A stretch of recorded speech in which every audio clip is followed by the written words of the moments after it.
মুসলিম জাতির পিতা হযরত ইব্রাহিম আলাইহিসসালাম এর জন্মস্থান ইরাকের ঐতিহাসিক উর শহর। এটি ইতিহাস বলছে এই শহরে জন্মগ্রহণ করেছিলেন একত্ববাদী আল্লাহর খলিল মুসলিম জাতির পিতা হযরত ইব্রাহিম খলিলুল্লাহ। হাজার হাজার বছর পরও জাতির পিতার জন্মের এই শহরটি ইরাকের বাগদাদ থেকে ৩০০ কিলোমিটার দক্ষিণ পূর্বে অবস্থিত আল মুগাইর নামক এলাকায় আজও টিকে আছে। শুধু তাই নয়, স্থানীয়রা বলছেন শহরের কেন্দ্রস্থানেই রয়েছে জাতির পিতা হযরত ইব্রাহিম আলাইহিসসালামের বাড়ি, সে আমলের জাদুঘর এবং বিস্তর জলাভূমিও। ফলে ইরাকের এই এলাকাটি বর্তমানে সারা বিশ্বের পর্যটকদের কাছে বেশ আগ্রহের জায়গা হিসেবে পরিচিতি লাভ করেছে। ঐতিহাসিক তথ্য বলছে জাতির পিতা হযরত ইব্রাহিম আলাইহিসসালাম এর জন্মস্থান এই নগরীর পুরো নাম উর কাসদিম, যা হযরত ঈসা আলাইহিসসালাম এর জন্মের ২০০০ বছর আগে এই অঞ্চলেই গড়ে উঠেছিল ঐতিহাসিক মেসোপটেমিয়ার সভ্যতা। আর সে আমলেই এখানকার মানুষজন মাটির তৈরি মূর্তির পূজা করত। সে সময়কালেই হযরত ইব্রাহিম আলাইহিসসালাম এই নগরে জন্মগ্রহণ করেন এবং মূর্তি পূজকদের কাছে এক আল্লাহর দাওয়াত পৌঁছে দিতেন তিনি। জানা যায় হযরত ইব্রাহিম আলাইহিসসালামের বাবা নিজে একজন মূর্তি বানানোর কারিগর হলেও হযরত ইব্রাহিম আলাইহিসসালাম ছোটবেলা থেকেই মূর্তি পূজাকে নিছক বলে অভিহিত করতেন।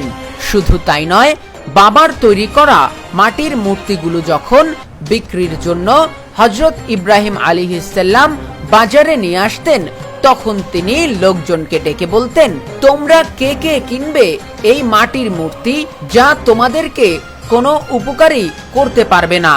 এই বলে তিনি মূর্তি পূজকদের নিয়ে উপহাসও করতেন, সেই সাথে সবাইকে আল্লাহর আনুগত্যের কথাও স্মরণ করিয়ে দিতেন।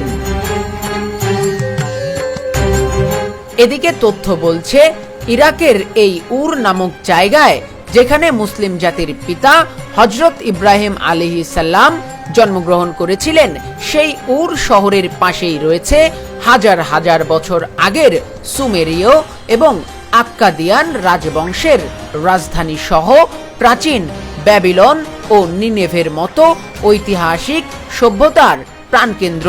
বর্তমানে এই অঞ্চলগুলো ইরাকের ধিকার গভর্নরেটের অন্তর্ভুক্ত। বিশাল এই শহরটিতে ১,২০০'র অধিক প্রত্নতাত্ত্বিক নিদর্শন রয়েছে, যার মধ্যে বেশিরভাগই তৎকালীন মূর্তি পূজকদের মাটির তৈরি বিভিন্ন মূর্তি ও তাদের কল্পিত সেই দেবদেবীর প্রতিকৃতি, যা প্রায় ৫,৫০০ বছর আগে হযরত ইব্রাহিম আলাইহিসসালাম কর্তৃক আল্লাহর দাওয়াত পৌঁছে দিলে মানুষ এসব মূর্তি পরিত্যাগ করে সুমহান ইসলামের পথে চলে আসেন। জানা যায় মরুভূমির বুকে প্রাসাদের এই ধ্বংসাবশেষটি হযরত ইব্রাহিম আলাইহিসসালাম এর আমলের মূর্তি পূজক শাসকদের মন্দির ছিল, যা স্থানীয়দের কাছে জিগুরাট নামে পরিচিত এবং স্থাপনাটি ঘিরে মূর্তি পূজক শাসকদের প্রশাসনিক কার্যক্রম পরিচালনার পাশাপাশি প্রাসাদের উত্তর পার্শ্বে তথাকথিত সুমেরীয় চন্দ্র দেবতার পূজা হতো বলে জানা গেছে।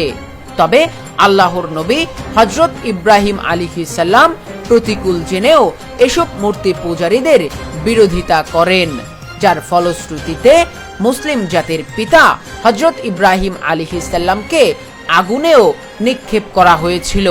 কিন্তু মহান আল্লাহ তাআলা উত্তপ্ত আগুনেও নবী ইব্রাহিম আলাইহিসসালামকে রক্ষা করেন। এদিকে ইতিহাস বলছে দুর্ভিক্ষ সহ নানা কারণে এই অঞ্চল থেকে পরবর্তীতে হযরত ইব্রাহিম আলাইহিসসালামকে হিজরত করতে হয়েছিল।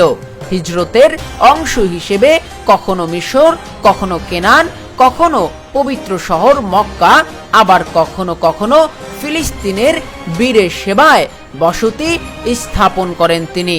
সবশেষ ফিলিস্তিনের হেব্রন নগরীতে তার ওফাত হয়। ওফাতের পর মুসলিম জাতির পিতা হযরত ইব্রাহিম আলাইহিসসালামকে হেব্রনের আল খলিল নামক জায়গায় দাফন করা হয়।